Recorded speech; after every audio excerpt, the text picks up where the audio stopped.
And we are now going live in 5, 4, 3, 2, 1. Good morning, colleagues, ladies and gentlemen, and dear participants of the 7th Asia Pacific Climate Change Adaptation Forum. We'll be starting our day by presenting the key highlights of day one. And these key highlights will be presented through artwork, and we'll be covering the high-level opening plenary, the plenary on the climate governance, as well as the key messages came out in the 4 technical sessions that we have organized yesterday, and we had focused on the climate governance in the 4 areas of resilience. And our key partners who have actually helped us leading those sessions. This includes the Asian Development Bank, United Nations Development Program, Stockholm Environment Institute, ECMOD, IUCN, and the United Nations Environment Program. We'll be presenting this summary through artworks, and Desiree will be presenting this summary. And let me mention about the Desiree, who is one of the founders of Tofu Creative. And this is going to be presented, as I mentioned, through artworks. And this artwork is going to be available also online through Asia Pacific, the Adaptation Forum, the online platform that we are using. As many of you know, we have also organized a special event to commemorate the International Women's Day yesterday. And we're not able to share the key findings or messages through the artwork. And I would like to apologize for that. But in the final forum summary, some of the key messages will come from that special event. After this, the highlights of the day one, we'll be moving immediately to the plenary on planning and the processes, which will be moderated by Rico Hizon, and I will introduce that once we finish the highlights that Desiree is going to present. So over to you, Desiree, to make the presentation on the key highlights of day one. Over to you. Hi, everyone.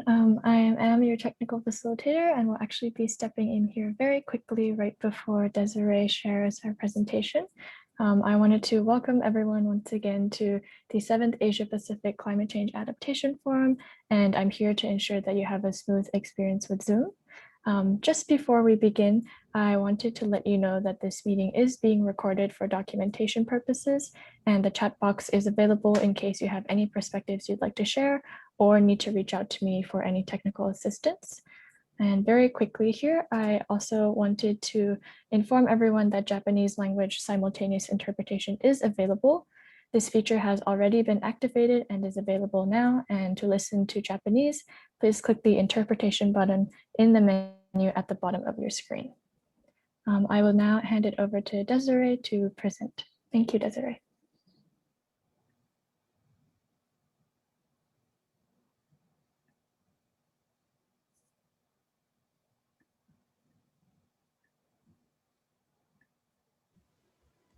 Hello, everyone. Good morning. We had an amazing first day with very powerful stories and insights from our lineup of events.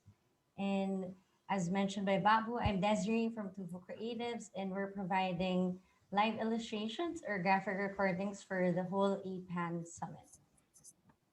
Okay, so I'd like to shout out also to my team, Nitya Lila Salo, Kiko from Zamboanga, and Stephanie from the UK. And we're scribing from 3 time zones and 4 cities.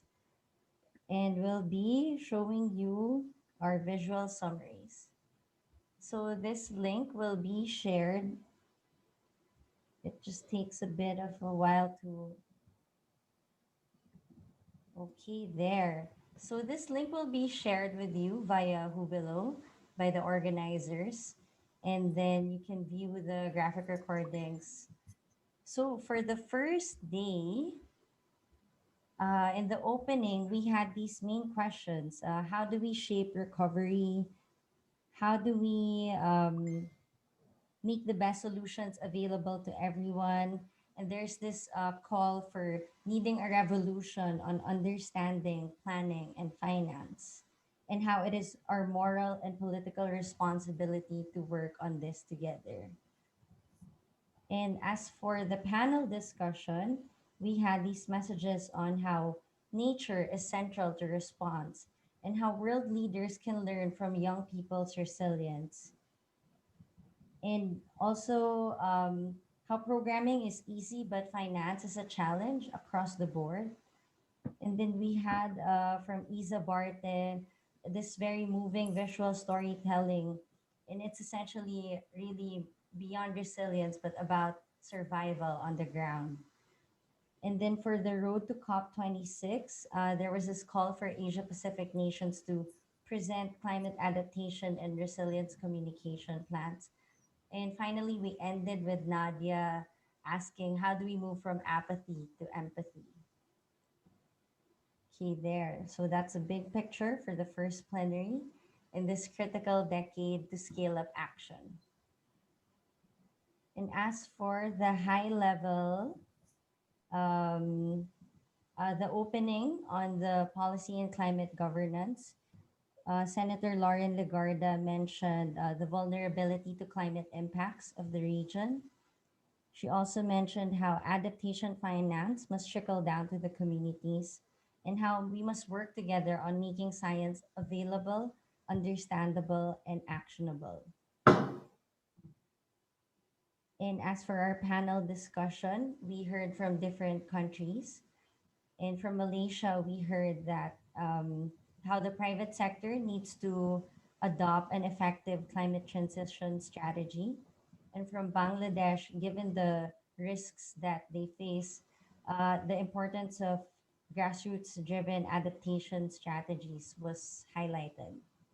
And then for Mongolia, there was a message to link traditional knowledge with modern science. And from Pakistan, they mentioned how engaging in nature based solution is part of their robust climate agenda. And finally, for that session, we have these key messages on the road to COP26 and how our alignment of Paris Agreement's numbers, our alignment of Paris Agreement numbers will align with our behaviors and how we must move away from false solutions. And finally, inclusivity is not an option, it is a must. Okay, there. And then in the afternoon, we had these parallel sessions. This was scribed by my colleague Kiko Miranda. I won't go through it in detail, but I will go through the key messages of all four. So for the plenary, our main messages were that we need to act now on the climate crisis. Youth engagement is very important. It's a make it or break year, and break is not an option. Third, nature based solutions. Fourth, innovation. And fifth, on partnerships. And for nature based resilience, we need to integrate a rights based approach. We need to activate investments on nature, and we need transformation across sectors and frameworks. And as for inclusive resilience, resilience starts from people's experience. It is not just a technocratic thing. We need to open up more political spaces, and social equity must be centered on action. And as for communities and local resilience, capacity building and local or traditional knowledge is crucial, and we must strengthen science policy action linkages. And as for economic sector resilience, We must promote systems thinking. We must have targeted interventions on information programs, finance, and we must have an active engagement of the private sector. There you have it. Those are our key messages for day one. We're looking forward to today's events and the rest of the week. Thank you, everyone. It was a pleasure drawing the big picture with all of you. Thank you, Desiree, for presenting the summary of the day one through the artwork. It's very impressive capturing the messages through this artwork. And this is becoming a new tools in the online, the platform that we are using nowadays, and becoming kind of a new normal for us to organize the meeting and have the big conferences.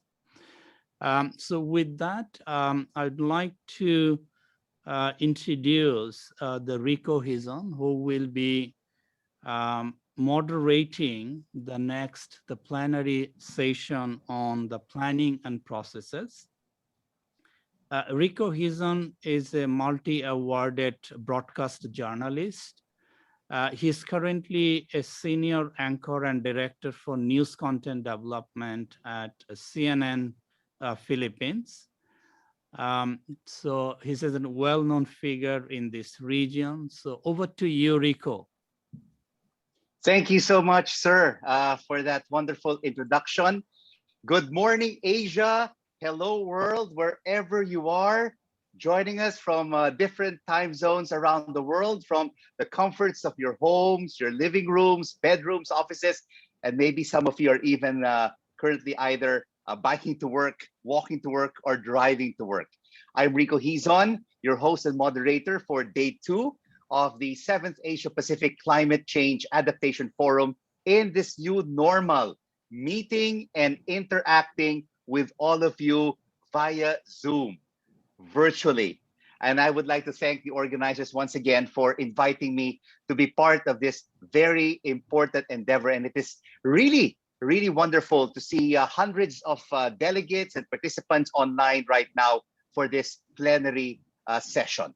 And I really wish we are all together in one city, just like the previous adaptation forums, under one roof, one venue, interacting personally with each other, sharing ideas, sharing our thoughts about climate change adaptation. And this year-long COVID-19 pandemic has really taken a terrible toll on economies, and the well-being of you and me and people around the world. But it's certainly not the only threat humanity faces right now. And with so much attention and energy being devoted to the pandemic, many people have taken their eye off the longer-term existential threat posed by this climate crisis. But of course, we have to remain focused. Nothing will basically stop us from pursuing our objectives and goals to fight climate change, because together, you and I, everybody in this forum, we all have to be together. We all have to unite to find more solutions and answers to this climate change emergency. So that was a very beautiful visual storytelling of a recap by Desiree earlier. She talked about climate adaptation and mitigation, including securing funding for them, which is essential in fighting this climate crisis. What's also important, which was part of my opening plenary yesterday, was youth engagement is really key. And the youth are asking for better commitment in public climate financing, especially to build resilience in local communities. And you know what? This is the best way right now to communicate with the youth, to get them more involved through visual storytelling, through social media, through various social media platforms, because that is where the millennials are focused right now. And by getting through them through social media, we expect them to be more involved in this climate change adaptation as we try to resolve this climate change emergency. Policy action was also very key in our discussions yesterday. Policy action informed by climate justice, science, and technologies must be at the core of climate governance. Nature-based solutions must be mainstream to tap into greater resources. On linking adaptation and mitigation, building education, and technical capacity, and ensuring community participation is very important. Resilience starts from people's experience and opening up the political space to engage with existing structures. And many challenges exist to scaling up local and community resilience, and adaptation and mitigation strategies are key to addressing them. And of course, shifts are needed to deal with the climate crisis and the COVID-19 recovery, including through changes in systems thinking, delivery systems, targeted interventions, and engagement with the private sector. And to kick off day 2 of our plenary is a keynote speech from no less than the executive director of BRAC International. He comes with an extensive background in leading humanitarian, social development, and public health organizations in national, international, and cross-cultural settings. And prior to joining BRAC, he worked with CARE International for 32 years as one of its senior international management professionals.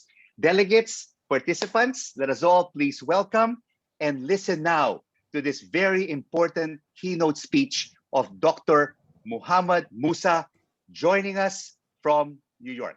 Dr. Musa. Thank you very much, Mr. Moderator. I'm pleased to be able to come and join you. Actually, I'm very excited. I'm very excited because I can say good morning, Asia. And I can say it because I'm sitting in a place where it is evening. And so it's able to say morning, it's a very nice feeling. I'm also excited because within the time when we have been talking primarily about COVID-19 and its immediate crisis, we are almost getting a little bit uncomfortable that are we also setting aside some of our critical challenges, which include climate change, aside. I'm glad to see that we are bringing the agenda back, especially the adaptation back. So thank you for having me. I'm really pleased today to see that in this 7th Asia Pacific Climate Change Adaptation Network meeting of this week, the organizers chose resilience as the unifying theme. This choice itself sends some messages, because when we talk about resilience, we talk about capabilities. Capabilities to withstand what? Withstand the vulnerabilities, withstand susceptibility, withstand the disruption that often caused by various factors, but in this case, we are talking about climate change. And since we are talking about withstanding the disruption, we are talking about ability to absorb disruption, we are talking about ability to tackle the situation and even build back, we are basically talking about putting people in the front and center. An ability to put people front and center is a critical element, and I feel that's a fundamental issue we should focus on. And I thank the organizers for focusing on people at the front. We know while the people who are in the forefront of facing the heat of climate change, who deal with these issues, also need support by the institutions and mechanisms at various levels of global system, but eventually it nails down there. So thank you very much for choosing this particular theme. Today, we are in the day 2, and we are talking about planning and processes. And when talking about planning and process, I feel very humbled that I can speak about it in front of a group who are specialized in planning and business processes of doing global programs, national programs, international programs, regional programs. So it's a very experienced professional group. And to some extent, I feel not only humble, feel also hesitant that what can I say in front of this group. But let me raise some question based on the experiences that we gained while together with many of you, we worked on climate change adaptation, especially on resilience building.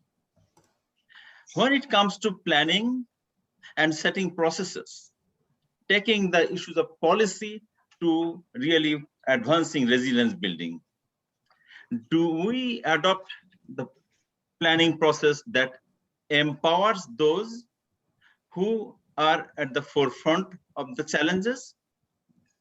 Or there are times we do it in a way that may indirectly cause opposite, may cause disempowerment, may cause harm to those who are in the forefront. It's a question do we ask ourselves at the time when we do the planning exercises with the noble objective of enhancing the adaptation, especially resilience building in the forefront. Also a related question that when we set up business processes, for example, budget as a process, when we put that, do we ensure that the fair share of resources that is required at the forefront, at the community level, for the local actions, where community people continually engages in fighting the challenges of climate change, do we put fair share of the resources to their hand so that they are able to really withstand the issues that they tackle? This reminds me of a research studies we were reviewing about 2 years ago. Some of you may know that I was working as part of a global commission on adaptation. And there are 7 themes in that global commission. One of the themes was locally led adaptation. And I joined that particular thematic group. And the reason was one of the particular study from Canada was showing that globally in 2015, all of the resources allocated for adaptation, only 10% or less of it went for supporting local level actions. On the other hand, the lion's share of resilience building take place in the forefront at the community level. So today we are talking about inclusive resilience. When we examine that inclusive resilience against this resource allocation, which comes during the planning phase, which comes in the budgeting phase, do we take adequate attention that how are we making sure that we are going for fair share of resource allocation? Just the point I mentioned that indicates that it's not. Therefore, it has to change. It has to change not just because the people who are in the forefront of climate change adaptation, who face the heat first and most, and not only they are vulnerable, but also they are the leaders. They innovate solutions based on their local knowledge, which are locally compatible. They test those solutions. They unite together. They often adopt nature-based solutions. And they need support through the process that we promote to build resilience. Now, friends, colleagues, ladies and gentlemen, I may have given an impression that I'm only talking about that resilience means forefront, resilience means local level.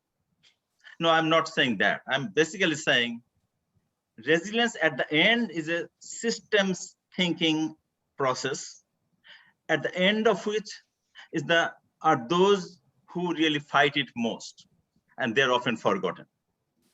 But I also recognize in order for us to be able to help them most who are in the forefront, we do need to have our systems and processes built above them at the community level, at the district level, at the national level, at the international level, at the global level. I was recalling a story about 2 years ago. I was visiting southern part of Bangladesh, where I'm from. And one of the leadership that our Prime Minister in Bangladesh and the government of Bangladesh took is to really advance resilience building. So I was visiting a coastal district, and I saw how the underground water of that locations over the years were become saline. And I noticed a high school girl of that village took leadership to really work with the villagers, mobilize them to figure out alternative ways of harvesting rainwater, using their local tools and use that as a means to really go for drinking water. But was her effort being supported?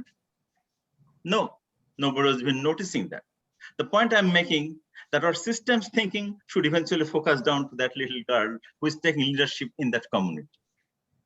But we do recognize that the planning processes has to take place not only in the local level, but to be complemented at the district level, at the national level, at the international level. It has to be coordinated planning process vertically, but also horizontally across the sector. The irony is, as we know, that these planning processes don't always take place in synchronization with each other. They often take place in silos. They often take place with disconnect from each other. Now, many of us who work in the humanitarian and development sector are not unfamiliar with this phenomenon, that we do think in our sectors of comfort, in our thematic areas of comfort. And it's a rhetoric in our sector. We often say, break those silos. It's easier said than done. The reason it's easier said than done, because you cannot fix that in coordination through technical means. When it comes to planning and processes, you get an opportunity. That opportunity should be dealt by leadership. Leadership that should come from political leadership. Leadership that should come from the professional leadership. And leadership should be supported, of course, by tools, techniques, methodologies. And in the age of technology now, our ability, therefore, to reach out, breaking our boundary, coordinating with each other, should be much easier. But as I said, it's not technological issue. It's not technical issue. It is at the end a political process. It's a leadership commitment process. It's a process by which we are our willingness to coordinate and accountability for coordination becomes an issue. There's no shortage of tools, techniques, and technologies in these days anymore. But do we want to do it? Are we mandating ourselves to do it? Are we holding ourselves accountable to each other to make sure that we coordinate across the boundaries? And we create that coordinated resilience process, which is bigger and synergistic in outcome than our individual actions. Now, my friends, let me switch to other last area, since I've been talking already a lot, and you don't want me to talk a lot. This whole issue of planning and setting up the process that we'll be dealing today. I know that we'll be dealing today under 4 thematic areas like we have been dealing throughout the conference. We'll be talking about within the theme of inclusive resilience. We'll be talking about nature-based resilience. We'll be talking about economic resilience. We'll even be talking about locally led resilience. My worry is that maybe we'll be talking separately again, while we are talking about breaking the silos and coming together. We must need to come together at the end. But the other area I want to focus is the usual approach that we as development professionals, we often take in tackling our issues is the project-based approach. That's the most comfortable one that we know of and we use. Often time-bound project-based approach to deal with an issue. We, by this time, know both advantages as well as limitations of project-based approaches. Resilience building is not something that you can deal through a short-term project. It requires longer-term program. The planning for that, setting process for that, therefore needs to happen with a longer-term horizon in mind. And in that longer-term horizon in mind, we must keep in mind that we have to take a learning approach as we go. Setting up our system in coordination with communities and actors in the whole ecosystem with multi-sector, multi-stakeholder engagement. We must make sure that we learn together. We manage our knowledge together. And we blend the local knowledge of the people and scientific evidence from the science in a way that allows us to really plan and replan, adjust and readjust as we work and learn through that process and move and really deal with it through a longer term horizon of program approach, not a project-based approach. My friends, planning and process setting gives us an opportunity. to come together both formally, but also informally. It encourages us to really work together, where we can coordinate vertically from communities to systems, engage everybody. We take communities as our partner as opposed to recipient of our services. And horizontally, we can come together and co-create the resilience building vision that we have, the journey towards that in a way that we all feel that we are accomplishing it together. Would we do it? Depends on our real willingness and political as well as professional motivation to do it. I therefore want to keep this challenge as we go to 4 groups today. Then in each group, would you examine it from only technical perspective, or would you also look it from the adaptive behavioral perspective that we have in our institutions, in our systems, in our leadership? Would we hold ourselves accountable for ultimate impact, or we look for outputs and early outcomes? It would depend on how we set it. This forum is critical. What would we do in Asia Forum would show us the way in various other parts of the world. We must seize this opportunity. We must not lose this opportunity. That will be generated, the momentum will be generating here, and then we'll take it from here to real field. Ultimately, the success would be with our ability to help that little girl who is providing leadership in little villages in various places and really leading the resilience building. Would we be meaningful to her? The question remains on all of us. Thank you very much. Thank you so much, Dr. Muhammad Musa, for your thought-provoking, solutions-based keynote speech and questions posed for our panelists to ponder on. Thank you so much for joining us, Dr. Musa from New York. It will definitely really help our plenary session today on how we could move forward on climate change adaptation. Thank you, and have a good evening. Thank you. And for those just joining us right now, I would like to greet all of you. Good morning, Asia. Hello, world, wherever you are. Thank you so much for joining us on day 2 of the 7th Asia Pacific Climate Change Adaptation Forum in this new normal, meeting and interacting with all of you virtually. I've just been told that we have hundreds more people joining us in this session right now. So we would like to welcome you all, and we hope that you will love and engage with our panelists in our next session coming up on planning and processes.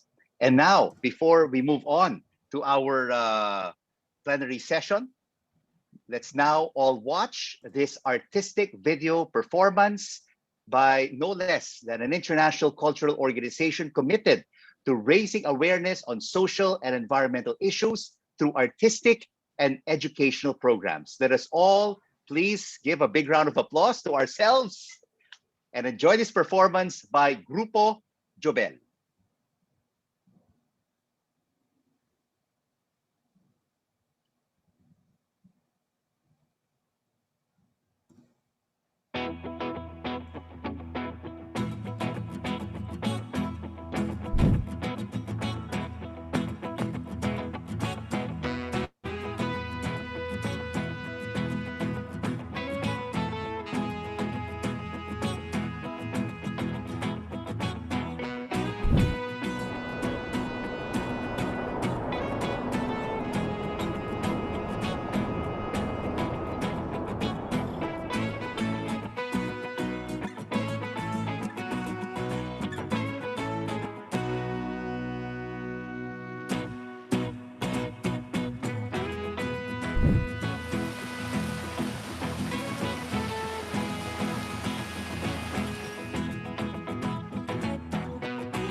Bravo, bravo. Dance is indeed an important form of communication, and music touches the soul in ways words cannot.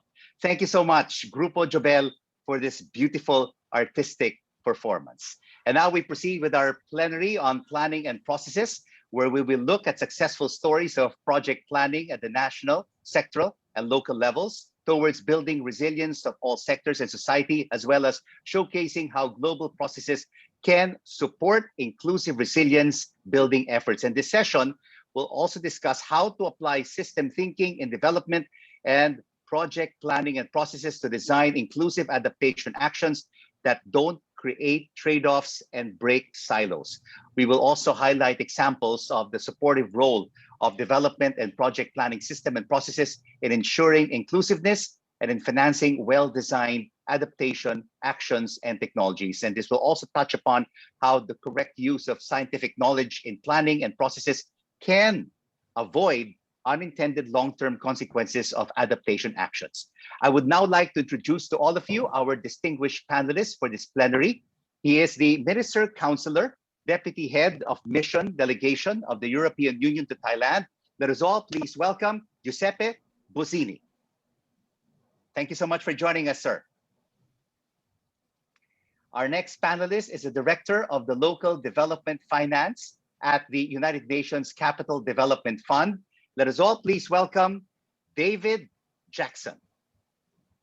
Thank you, David, for joining us for this plenary. Our third panelist is a Senior Advisor to the Ministry of Environment and Forestry and Climate Change and International Conventions and the National Focal Point of Indonesia for UNFCCC, Ms. Nur Masripatin. Ms. Nur, thank you so much for joining us. Our fourth panelist is the Executive Director of ICLEI South Asia, Emani Kumar. Thank you so much, Mr. Kumar. And from the Ministry of Environment in Bangladesh, let us all please welcome Nurul Kadir. Nurul, great to have you with us. Thank you so much to all our panelists who are joining us from different parts of the world for this Climate Change Adaptation Forum, and where we will be focusing on planning and processes. David, let me start off this discussion with you. We heard Dr. Musa talking earlier about inclusive resilience, breaking silos, giving a fair share of allocations. What are the challenges of supporting climate change at the local level where you're at, integrating climate change in the local processes in Asia and the Pacific? So thank you so much indeed, Rico. I think the keynote speaker made a very powerful point when he mentioned it's not about projects, it's about systems and processes. And really the issue of climate change adaptation is now far too serious to be solved by projects. Projects alone will not fix it. And so I think the biggest challenge that we're facing, and there are also solutions, there's light at the end of the tunnel, is getting climate change adaptation, locally led adaptation, mainstreamed into the investments made by local banks, by local governments, by provincial governments, through the systems that already exist. And this is the key to successful locally led adaptation. I mean, there's good news and there's bad news. In Cambodia, for example, they have managed to create a system of performance-based climate resilient grants, which means that every commune, every sangat, the smallest unit of government, actually kind of embeds climate adaptation into their small scale infrastructure, roads and bridges and things. And at the same time with local banks, there's now a move to get them to invest in this type of adaptation at the local level. But the problem is, the big problem is, and I'll finish on this point, is how do you connect those local actions up to the global funding? Because it's okay for me to say that's what they're doing in Cambodia. That is locally led adaptation, which is necessary, but the funding is global. And there needs to be a connection between locally led adaptation through systems, through processes, rather than through projects, and the global money. And to date, the global money goes to projects. So you hire a project manager, you hire a car, you hire people, you do things in a parallel mechanism, a project that you have created that will eventually finish. But there are ways to try and overcome this, and one of them is the local climate adaptive living facility, which reports globally but delivers through locally led institutions. So bridging that gap. And that's the way that we're trying to do this. And thank you so much, European Union, for your support to this initiative, which is actually governed by 22 countries that sit on its board, Cambodia being one of them. And I think in the region as well, Bhutan, Nepal, Bangladesh also sit on the board of this initiative. So you mentioned about the European Union. So maybe we could ask Minister Councillor Busini about these issues that need to be addressed. Minister Councillor.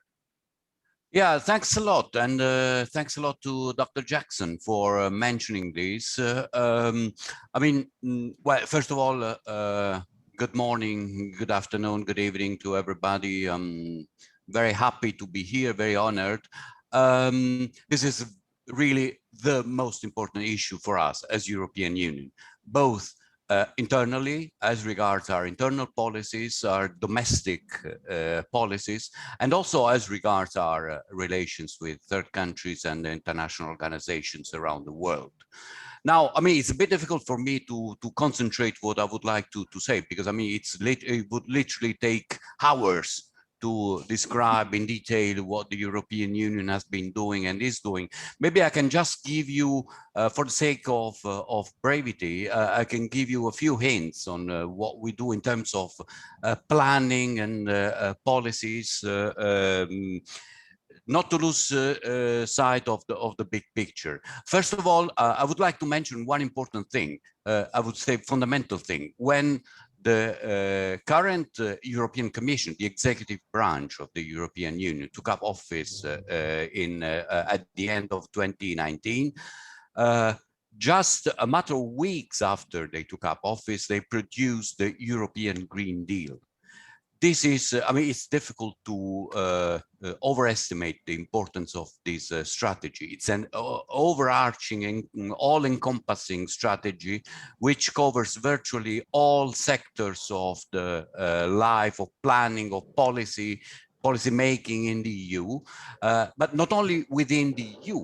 It is also a very important guiding document for what we are supposed to do in our relations with third countries. And this is, for instance, extremely important for us, for me being posted here in Thailand. It's a very important, I would say, background for all we do with all our partners around the world. And this Green Deal is also supposed to provide guidance to, for instance, to this massive EU recovery fund that will hopefully build European economies and social systems recover from the COVID-19 crisis. You know, I mean, that it has been widely discussed. We have adopted a 750 billion euros fund which will help European systems to recover from the COVID crisis. And all this must be done, the implementation of projects, you mentioned rightly, projects which are no longer sufficient to tackle the climate and resilience crisis. All what we will be doing in the European Union to recover from the COVID crisis must be done in the light of the European Green Deal. Which provides guidance. It's kind of the blueprint for creating a more sustainable, fairer society, because we should not underestimate also the social impact and the social importance of many projects. So Mr. Busini, what can Asia Pacific countries learn from this European Green Deal, which they could adopt to this ongoing climate change adaptation crisis? Well, I mean, it is a bit difficult to say what other countries or organizations might learn from this, in the sense that what is extremely important for us is, first of all, to state a very important political priority, give priority to this. Say very clear in absolutely controversial terms that this is the priority. The COVID crisis is very important, is really having a very heavy toll on everybody around the world, but we should not lose sight, I agree with you, we should not lose sight of the fact that there's another potentially much bigger crisis looming, and this is the climate crisis. So we, as European Union, would invite everybody to take this extremely seriously and do all they can in terms of planning and implementation of projects, because this must be the priority for everybody across the world. Thank you so much, Mr. Bazidi, for those thoughts. And let me get to you now, Mr. Kumar, who is Executive Director of the ICLEI Southeast Asia. From what you heard from Mr. Jackson and from Minister Councillor Buzini, what are some of the challenges and planning and processes to adapt or mitigate the effects of climate change, particularly in South Asia? Thank you, moderator, and good morning, Asia. I think that's a good catchy word which you have started with. Thanks for giving me the opportunity by UNEP, and I'm happy to see Dr. Noorul Qadir Saab and all our panelists. Our keynote speaker has clearly mentioned in his speech. I think it cannot be a project-based, and I think the previous speakers were also talking about how do we implement projects on ground. So this is, in this regard, I just want to give you our experience. I represent an organization called ICLEI, Local Governments for Sustainability, which is a city association all over the world with more than 300 odd cities in Asia Pacific region, which we are helping. And for the last 10 years, we are helping the city governments to implement actions on ground. And I just want to give you one important point here. We don't want to take forward as a projects to implement the climate resilience activities. I agree completely with our previous speakers. We need to act on the resilience activities, because then that can take care of even COVID also on that. So how do we mainstream the climate resilience into the city planning, and how do we mainstream implementation activities on ground? I think that is the one point which we have looked into, mainstreaming the climate resilience into the city activities on that. So in this regard, we have looked into various city planning processes all over Asia Pacific region. We looked into how the cities will work, how the leadership will work. So at various stages, we try to integrate the climate resilience into the city activities, either at the leadership level or at the city administrative staffs or city engineering or technical staff. So we try to build the capacity building so that whatever they are doing, they do their climate resilience. It's not that you wait for a disaster to happen or you wait for something like a COVID thing comes and takes it forward on that. So mainstreaming is one thing which we looked into. We are happy to say that right now there are more than 50, 60 cities which have mainstreamed the climate resilience into their city planning activities on that. So this is one point on that. The second point I just want to add that is just not mainstreaming means that, okay, you put that's okay, everything I want to do climate resilience. Where is the budget? I think our previous two speakers were also talking about the budget, where it is coming up, this thing. So what we told to the city governments is that allocate budget within your own budget to the climate resilience activities. So that's the first step. You have to do it. We don't wait for somebody to come and say that I will give you money to go and do an action plan on your ground on that.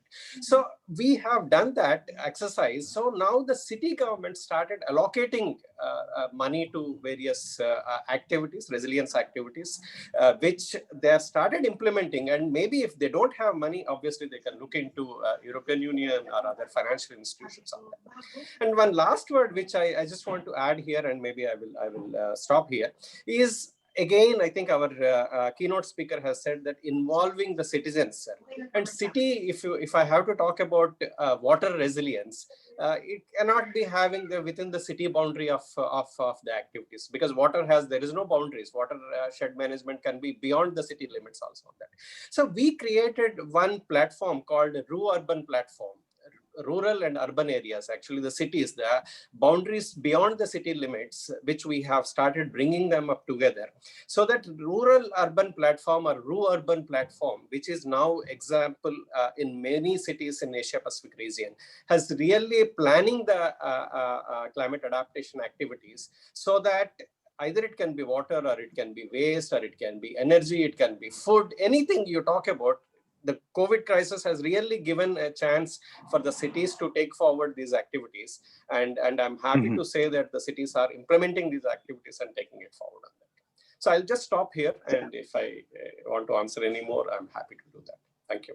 Thank you very much, Mr. Kumar, for those observations. Let's now go to Ms. Noor Masripatin from Indonesia, and your reaction, Ms. Noor, to the speech of our keynote speaker, Dr. Musa, and our previous speakers, and of course, what initiatives and programs Indonesia is currently undertaking in approaching inclusive resilience.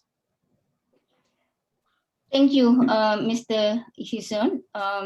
Colleague, good morning from Jakarta. There are good messages from Dr. Musa keynote speech.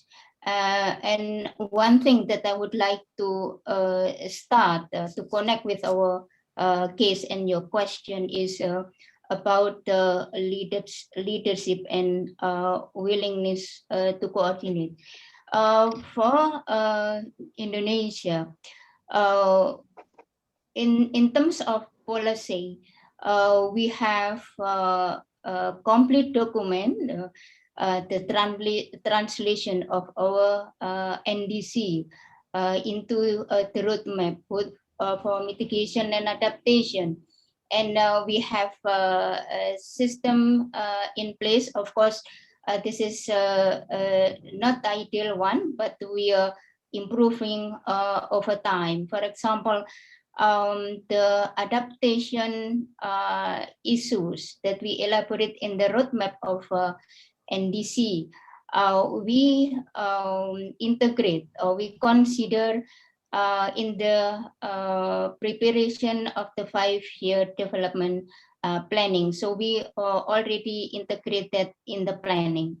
And then in yearly budgeting, we use combined approach, bottom up and top-down process. Top-down process in the case of what is the national allocation each year, and to what sector based on priorities.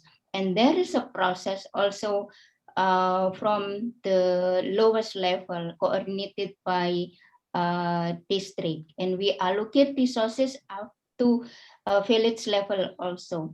But there are challenges there related to capacity and capability of both institution and human resources that makes that system is challenging to be called as the ideal system, but we are improving over time.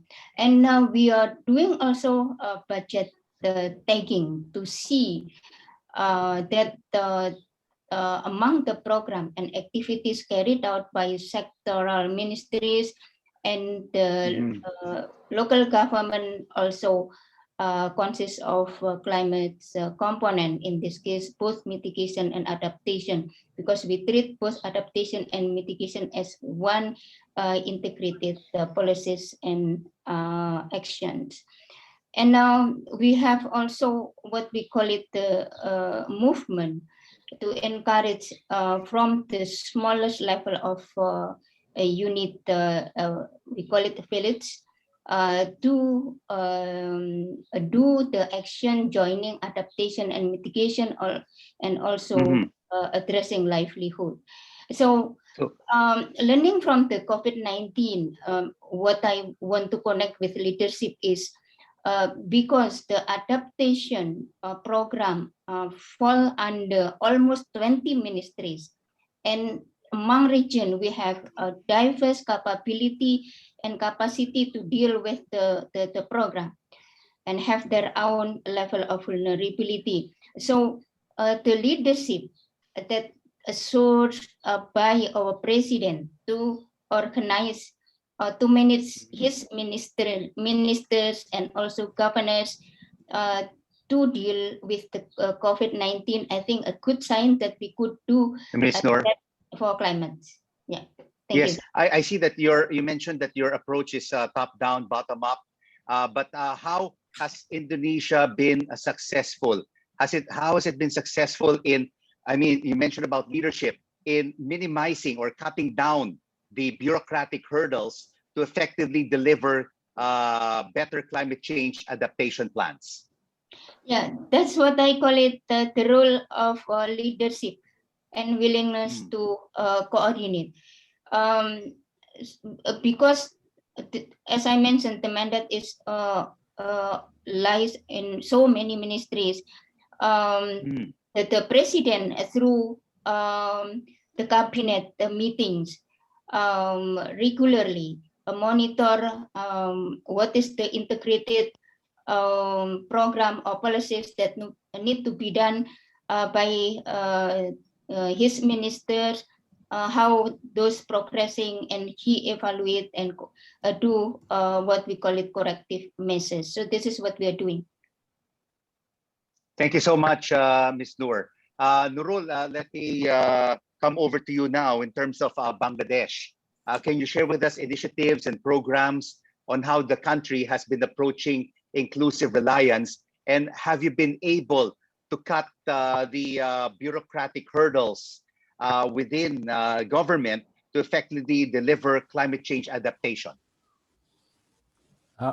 Thank you very much, Rico, for the questions. And I had a plan previously to speak in a different angle, but after listening all the presentations and discussions over here, I think I need to start differently. The first thing, previously we used to narrate whenever we talk about Bangladesh, that Bangladesh is one of the most vulnerable countries in the world, position 6th in the ranking, so on and so forth. But the narrative has been changed a little bit over time.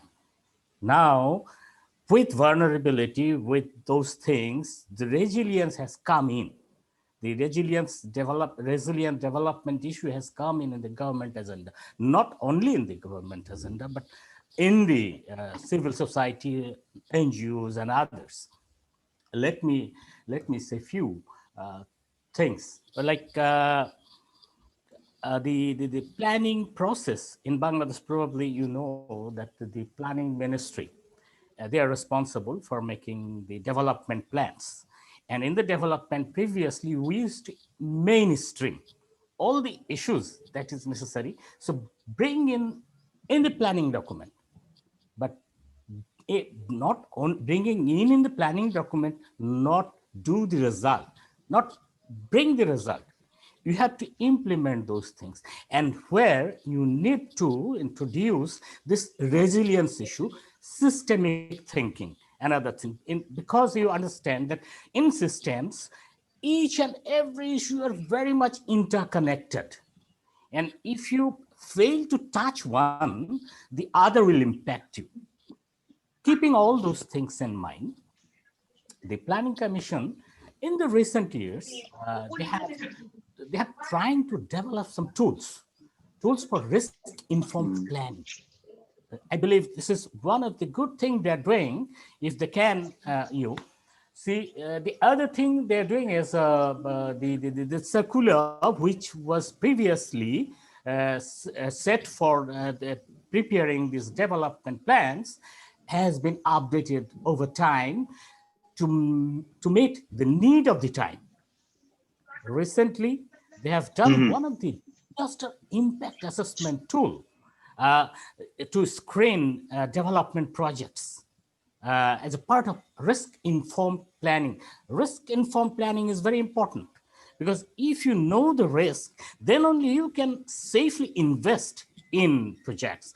This DIA has already, for your information, this DIA, the disaster impact assessment tool, has already been implemented, included in the feasibility templates. So with all of these plans and processes, Mr. Kadir, have you been able to reduce vulnerability and enhance resilience in Bangladesh? Thank you very much. Those things have already been taken place. I must say one thing. As Dr. Musa said, that do we empower those who are in the forefront in planning? Yes, to some extent, but yet to go miles before we achieve the real success in resilience building. And one thing I should say, that in many cases we are successful to avoid the people, those who are living in the forefront. We have been able to make them aware, but yet to include them in or involve them in climate change and disaster planning. So able to avoid them, but fail to include them in disaster and climate change planning. That is very important, to include them. Inclusiveness, it matters much. And that's why my thinking is we need to bring a holistic approach, whole of society approach to make a sustainable, resilient development in terms of country, in terms of nature, in terms of others. Thank you very much. Mr. Jackson, we always, in all of our discussions so far this morning, we've been talking about ensuring inclusivity. This is a really common word that we've been using throughout this discussion. But how do we develop climate change adaptation plans and make sure, even though it is inclusive, that no one is left behind? Yeah, no, these are very good questions. And I think that, you know, the critical issue for us to all understand here, probably everybody listening into this, is that it is now too late to limit global warming to 1.5 degrees. It's just too late. The science tells us that. Adaptation is going to become increasingly important. Yes, there will still be arguments about greenhouse gases and the US and China and India and cutting emissions, but I'm sorry, everybody, it's not going to happen. That is just the fact. Therefore, the weather patterns are already changing. And in fact, the models are very good now because there's been so much data over the last 30 to 40 years in predicting what is going to happen based on the data. You know, the models 10 years ago predict what is happening now. Therefore, now we can predict what will be happening in 10 years' time. So to leave no one behind, it means, I think, two levels, very serious thinking. At the locally led adaptation level that we've been talking about, it really does mean, you know, you talk about Bangladesh, it means Parishads having their own climate adaptation plans. It means in the Philippines, the lowest level of local governments, it means having their own climate adaptation plans and that's not quite there yet. There are these mechanisms we talked about. It's good to hear in Indonesia, you know, they're moving in that direction, but every bupati in Indonesia needs to know what's going to happen in 10 years' time. And it's not quite there yet. It's not quite there anywhere in the world. It's not quite there yet, but we have to get there. That's the first thing. And then to make sure that nobody's left behind, one is the local investments, but also a slightly more macro level, because to be honest, there's going to be more migration. There's going to need to be some big decisions taken on serious issues, and there's going to need to be some refocusing of national investment programs to make sure nobody's left behind, and issues like social protection, you know, cash transfers will become also very important as crops and certain crops can't be produced anymore. One final point, and I'll finish on this. You know, the role of the private sector is, I mean, one example that we found in Bhutan, for example, is that there was one particular valley that used to export potatoes to India, and the potatoes are just not growing anymore. Now lentils are doing very well in that valley, but there's no lentil value chain. No farmer, no bank will lend to a lentil farmer because there's no history of growing lentils there. So we need the guarantee schemes for the private sector that can lend to people who are having to shift their livelihood to a more climate resilient livelihood. And that goes back to this whole society approach. You're going to need all these different pieces to the jigsaw, but it has to be done because, you know, we need to survive for our children and our grandchildren. It's just going to have to be done. Yeah, there's so many pieces, Mr. Jackson, to be able to basically finish this jigsaw puzzle, and it is also very complex and quite complicated. But where are the bright spots? Where are the opportunities where things can be scaled up? I'll give you 3 bright spots. One bright spot in some places is the insurance industry. They have now woken up to this.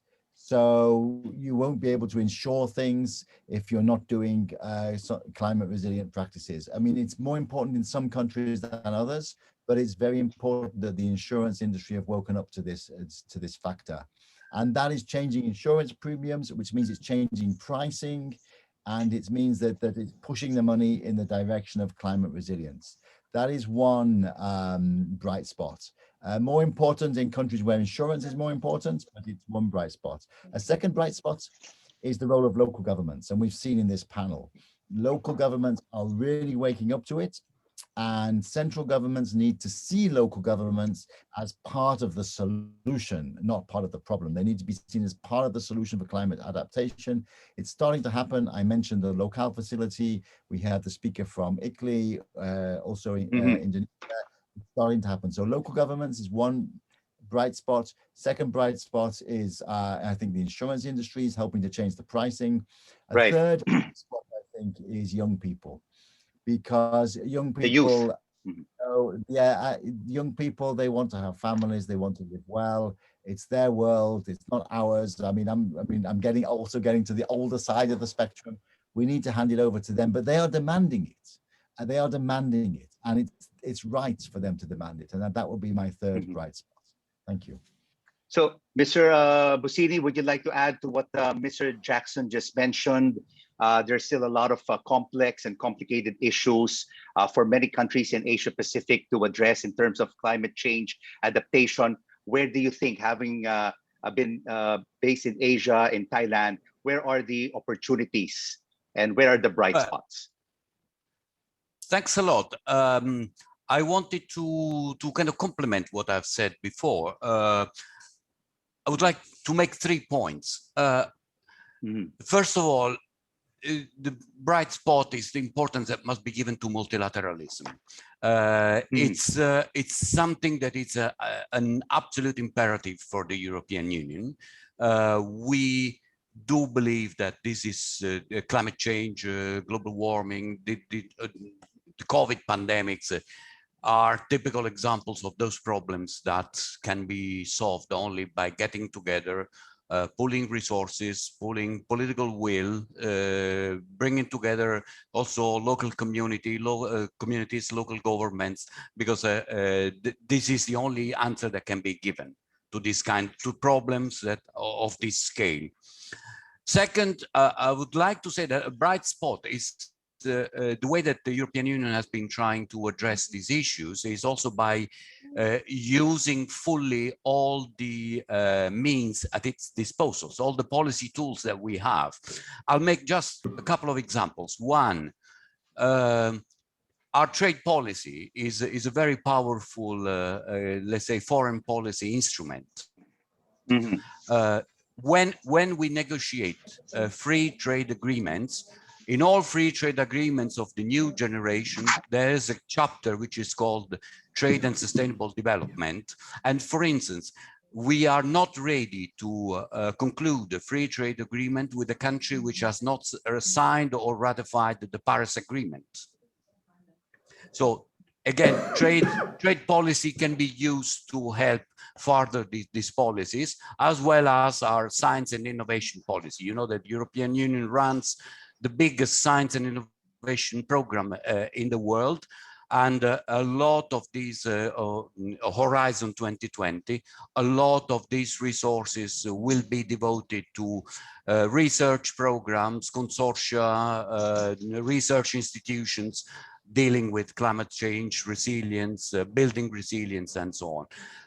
Last but not least, I wanted to mention projects. They've been mentioned. Of course, they are not, I mean, you cannot start by implementing projects, but projects must be part of a bigger policy picture. We are about to launch a reformed, a new big cooperation program of the European Union, which will absorb all the different cooperation programs that we had previously. And it looks very likely that, for instance, a minimum threshold of 25% of the resources of this new cooperation program will have to be devoted to building resilience and climate change related programs. And we are confident that this is a threshold that will be surpassed quite easily. Thank you, sir. Thank you, sir. Thank you very much, Minister Councillor. Mr. Kumar, let's get over to you now. In your view, given what we've been discussing now, is South Asia developing climate change adaptation plans and processes, ensuring inclusivity and that no one is being left behind? Are there a lot of bright spots taking place right now in South Asia? Yeah, thank you. I think I just want to add 2 points here further what I have said that on the mainstreaming. And Ms. Noor also talked about top to bottom or bottom to top. In these countries, in Asia Pacific countries, I'm telling you that I think Mr. Noor will also agree on that. We need to have a policy level at the national level and further going to a provincial level or at the city level on that. So one example I just want to give is the government of India has started actually 6 years back on the smart cities program. Nearly 109 cities are becoming smart cities. But just 2 years back, they have included climate smart cities assessment within the city governments of these smart cities. So one program came up from the national government so that all the cities in India really look into the climate smart cities, the climate activities, how they are implementing, how they are acting on that. So that is one thing at national level from top to bottom is one thing on that. The another thing which I just want to add, and I forgot in the initial speech of mine, is we have come out with a climate resilient city action plan. CRC is a methodology which we have brought up, which is useful for various cities all over the world. It is tried and tested in Asia Pacific region. We are also giving it to European and Latin American regions. So that particular tool is very much inclusive of each and everything. Actually, you talk about youth, you talk about farmers, you talk about all the stakeholders within the city government can be added into that particular tool on that. And my last point, which is actually I just want to add, and I'm so proud to say that because of these activities, national support and inclusiveness, the tools what we have developed and used, city governments have really got more money, not just only their own money, but also the private investments. In 4 cities, I just want to give you one figure. In the city of Rajkot, Udaipur, and Coimbatore and Siliguri, the cities are now coming out with $824 million climate city action plans. That includes a lot of money from the private activities, central government money, and the city government's money into that. So these are the various bankable projects which we have brought up by using in a systematic way and an inclusive way of creating a climate action plan, a mainstreaming climate action plan, which is happening in Indian cities on that. I'm happy to stop here. Thank you so much for those wonderful and uplifting stories that you just shared with us. And Ms. Noor, can you tell us any specific initiative in an island or in a city in Indonesia where a climate change adaptation plan and process has been put in place that has ensured inclusivity and everyone is part of it? Yeah, thank you, Mr. Hison. Yes, we have some example of cities and municipalities where the local government do a very inclusive planning process and include the resilient building. And for us, especially in dealing with natural disasters, And referring to Mr. Jackson, the bright spot he mentioned, we have the three of those. We have example, for example, insurance. We have farmers insurance to deal with extreme weather events. And then the role of local government, we have policy, green fiscal transfer, but still many local government are not interested on that.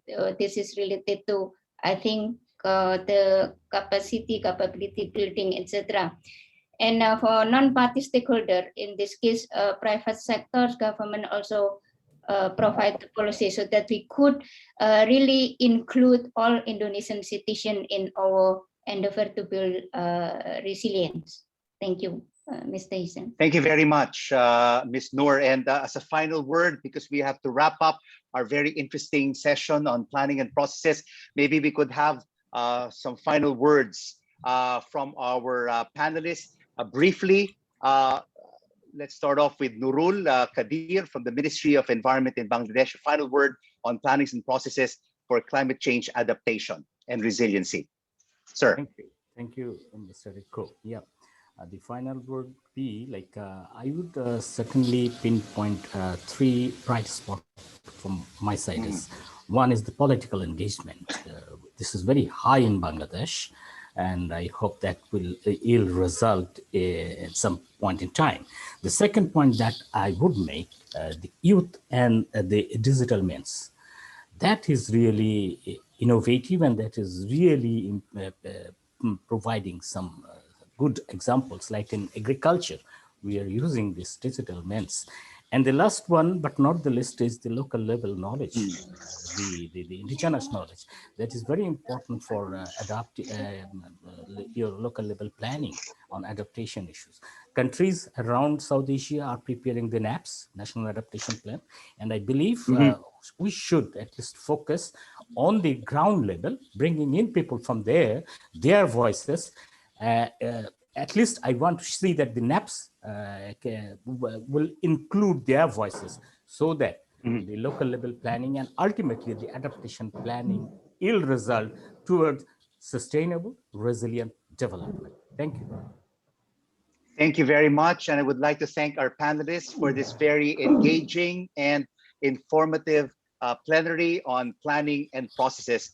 Thank you so much. The Minister, Councillor, Deputy Head of Mission Delegation of the European Union to Thailand, Giuseppe Buzzini, the Director of Local Development Finance at the United Nations Capital Development Fund, David Jackson, the Senior Advisor to the Ministry of Environment and Forestry on Climate Change and International Conventions, and the National Focal Point of Indonesia for UNFCCC, Ms. Noor Masripatin, the Executive Director of ICLEI South Asia, Emani Kamoor, and for the Ministry of Environment in Bangladesh, Nurul Kadir.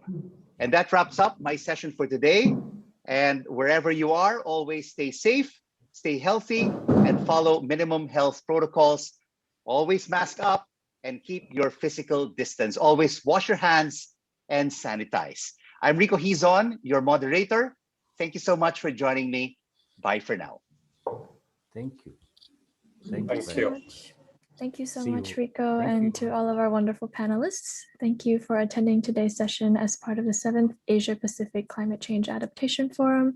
Please join us for the technical sessions beginning in approximately 25 minutes, focusing on communities and local and economic sector resiliences. You can find the link to join these sessions by returning to the Sessions tab on the APAN Forum Conference community on Hubilo, and within the Hubilo community, you can also explore the exhibitions as well as chat or set up meetings with other conference attendees. Join the conversation on social media using the hashtag APAN2020, and thank you once again for your participation. See you in the next sessions, everyone. Thank you. Thank you, moderator. Thank you. Thank you very much. Thank you very much. Bye-bye. Thank you. Bye. Salamat po.